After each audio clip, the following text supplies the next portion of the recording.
వివిధ భారతి యూట్యూబ్ ప్రేక్షకులకు స్వాగతం సుస్వాగతం. ఓం శ్రీ గణేశాయ నమః. ఓం శ్రీ సరస్వత్యే నమః. శ్రీ గురుభ్యో నమః. ఓం శ్రీ పరమాత్మనే నమః. వసుదేవసుతం దేవం కంసచాణూరమర్దనం దేవకీ పరమానందం కృష్ణం వందే జగద్గురుం. ఓం శ్రీకృష్ణ పరబ్రహ్మణే నమః. శ్రీమద్భగవద్గీత అథ ప్రథమోధ్యాయః అర్జున విషాదయోగః. ఇంతకు ముందు భాగంలోని శ్లోకాలను ఒక్కసారి చదువుకుందాం. అర్జున ఉవాచ సేనయోరుభయోర్మధ్యే రథం స్థాపయమేచ్యుత యావదేవతా నిరీక్షేహం యోద్ధుకామానవస్థితాన్ కైర్మయా సహ యోద్ధవ్యం అస్మిన్ రణసముద్యమే యోత్స్యమానానవేక్షేహం యయేతేత్ర సమాగతాః ధార్తరాష్ట్రస్య దుర్బుద్ధేః యుద్ధే ప్రియచికీర్షవః. ఇప్పుడు మనము 24వ శ్లోకం నేర్చుకుందాం. నేను నిదానంగా చెప్తాను, నాతో మీరు చెప్పండి. సంజయ ఉవాచ ఏవముక్తో హృషీకేశః గుడాకేశేన భారత సేనయో రుభయోర్మధ్యే స్థాపయిత్వా రథోత్తమం. ఏవముక్తో హృషీకేశః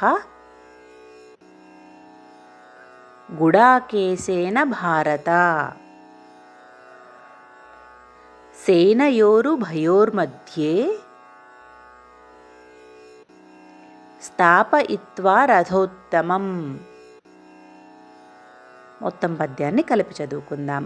సంజయ ఉవాచ ఏవముక్తో హృషీకేశః గుడాకేశేన భారత సేనయోరుభయోర్మధ్యే స్థాపయిత్వా రథోత్తమం.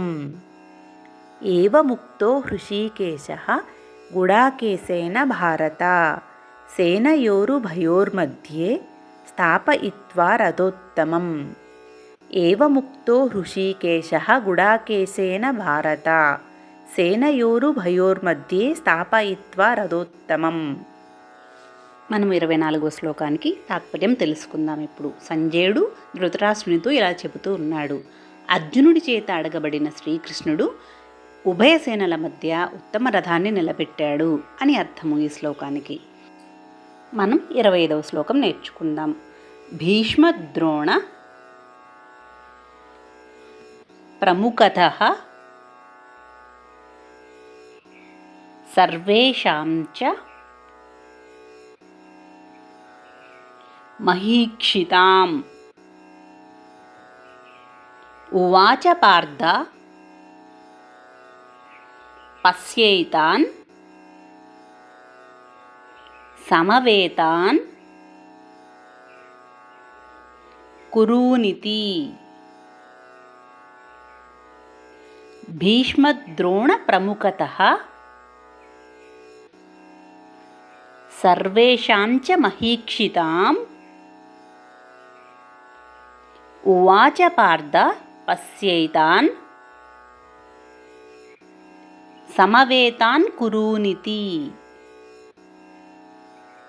శ్లోకం మొత్తాన్ని కలిపి చదువుకుందాం. భీష్మద్రోణ ప్రముఖతః సర్వేషాం చ మహీక్షితాం ఉవాచ పార్థ పశ్యైతాన్ సమవేతాన్ కురూనితి. భీష్మద్రోణ ప్రముఖతః సర్వేషాం చ మహీక్షితాం ఉవాచ పార్థ పశ్యైతాన్ సమవేతాన్ కురూనితి. భీష్మద్రోణ ప్రముఖతః సర్వేషాం చ మహీక్షితాం ఉవాచ పార్థ పశ్యైతాన్ సమవేతాన్ కురూనితి. మనం ఇప్పుడు ఈ శ్లోకానికి తాత్పర్యము తెలుసుకుందాం. భీష్మ ద్రోణాదులకు అందరి రాజులకు ఎదురుగా రథం నిలిపి, పార్థ సమావేశమైన ఈ కురువుల్ని చూడు అని అన్నాడు శ్రీకృష్ణుడు అని ఈ శ్లోకము యొక్క తాత్పర్యము. తరువాయి భాగంలో మరో 2 శ్లోకాలను నేర్చుకుందాం. సర్వే జనా సుఖినో భవంతు, లోకా సమస్తా సుఖినో భవంతు. ఓం శాంతి శాంతి శాంతి.